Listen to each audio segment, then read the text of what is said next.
Welcome back, Nerd Squad. You seem to like joining me on a journey to the dark side of mutants, so we are back with some more demonic mutants for you. The mutants that go bump in the night, or at least might seem like they do. After all, not all demons are bad. Join me in counting down the top 10 strongest demonic mutants, part 2! If you haven't seen the part 1 to this list, be sure to check it out. And if you have already seen it because you love demonic mutants, be sure to share that love by giving this list a thumbs up. Alright, let's get counting. Number 10. JILLIAN. JILLIAN sewed her eyes shut originally to focus on her telepathy. Her powers involve telepathic and shape-shifting abilities. She's also able to absorb physical blows without really even feeling them. Her body overall is quite durable. Like some of the mutants we talked about on the part 1 of this list, she is also a Neophem, a very ancient demonic type of mutant. JILLIAN was also one of the members of Azazel's army, looking to escape the Brimstone dimension where they were trapped. She met her end against the X-Men in their fight to escape when Iceman dehydrated her, killing her. And man, that is a way to go. Did not look pleasant. Number 9. JILLIAN. JILLIAN was one of the members of Azazel's team of Neophem, those demonic mutants who were trying to escape the hellish Brimstone dimension.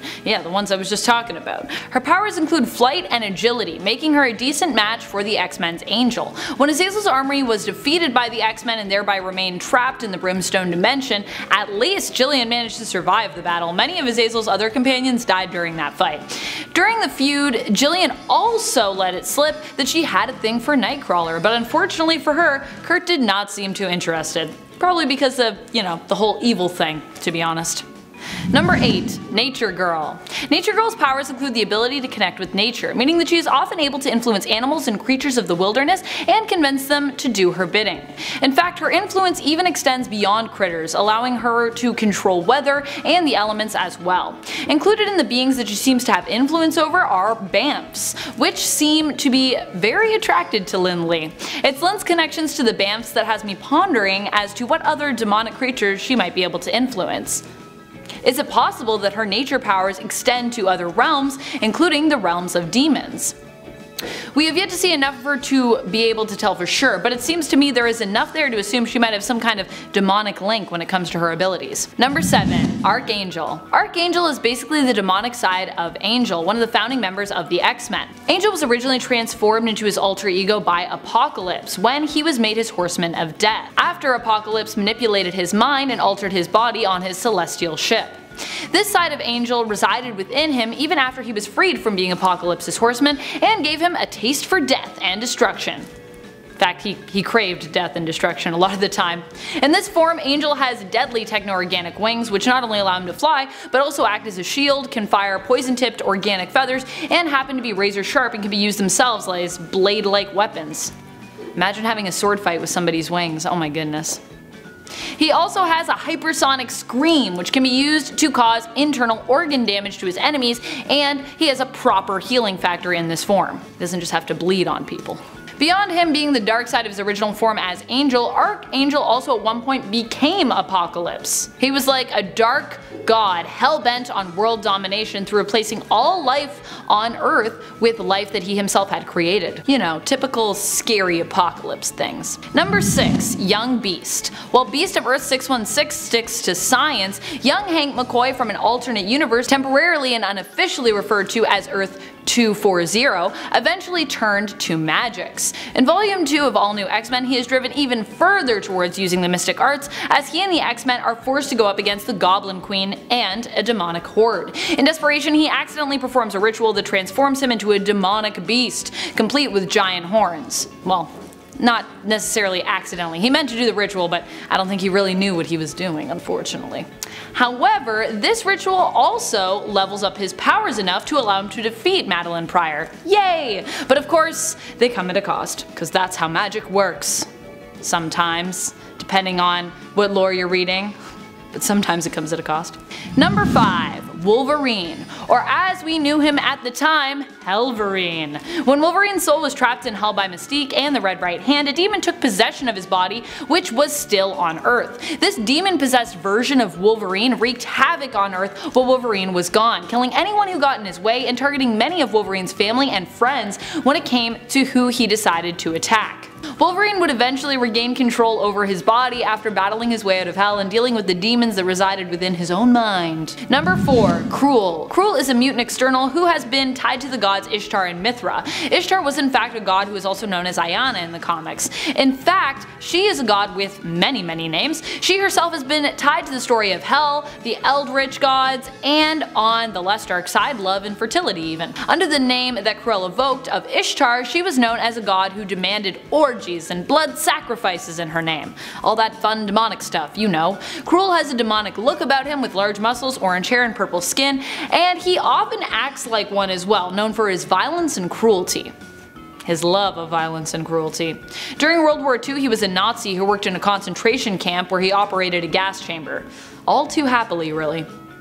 Like other externals, he is immortal and can resurrect himself. CRULE also possesses super strength and brandishes razor-sharp claws and teeth. Number 3. Garbahissien. Garbahissien is also a mutant belonging to the group known as externals.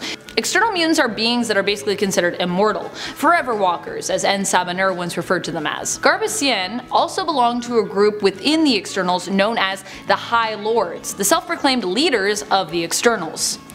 Not to be confused with the Eternals, by the way. Externals and Eternals, two different things. Garbahissien is known as being capable of resurrecting himself and has a strong healing factor. However, immortality does not mean that he can't be destroyed. Although externals are powerful and hard to defeat, Garbahissien could be defeated through having his life force energy drained or his heart consumed by another external. His powers have generally been known to be based in the realm of magic. In fact, his magical shapeshifting abilities combined with his resurrection powers is why I thought of him as demonic, namely because he is known for shapeshifting into a fearsome and demonic dragon who can breathe fire.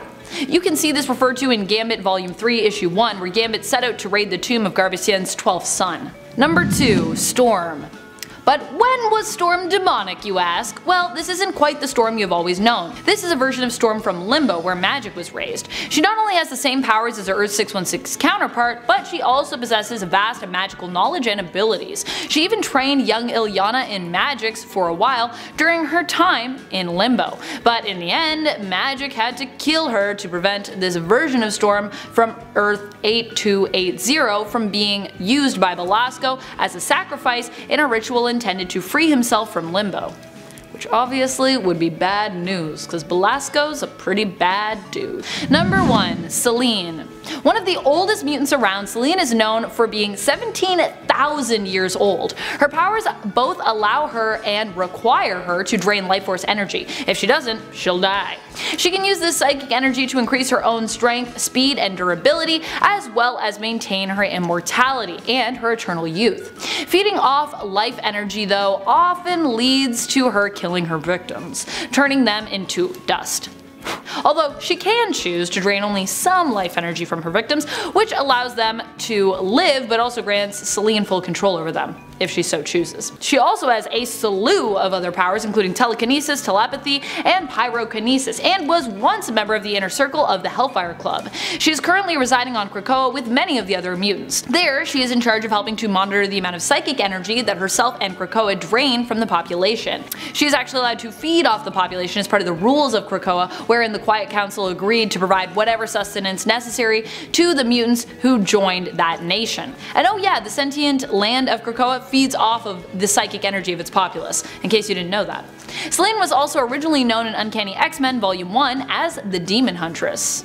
I like that alias for her. Thank you so much for watching, Nerd Squad. I hope you enjoyed this, once again, demonic list. Oh, so demonic. Who are some of your favorite demonic mutants? Which demonic mutant do you think is strongest? Are there any mutants that you would like to see incorporated into the world of demons? Let us know your thoughts in the comments below. And speaking of comments, it's time to turn to some comments from one of our latest videos, Top 10 Most Recent Superhero Deaths. Harris Huskick comments, Number 1, wow, y'all definitely chose the best hero, RIP Stan Lee, PS I always thought he loved Spider-Man the most as well. Yep, but I don't think Stan would have ever admitted it though, he didn't like to play favorites. Part of the reason that he seemed like he was such a cool dude.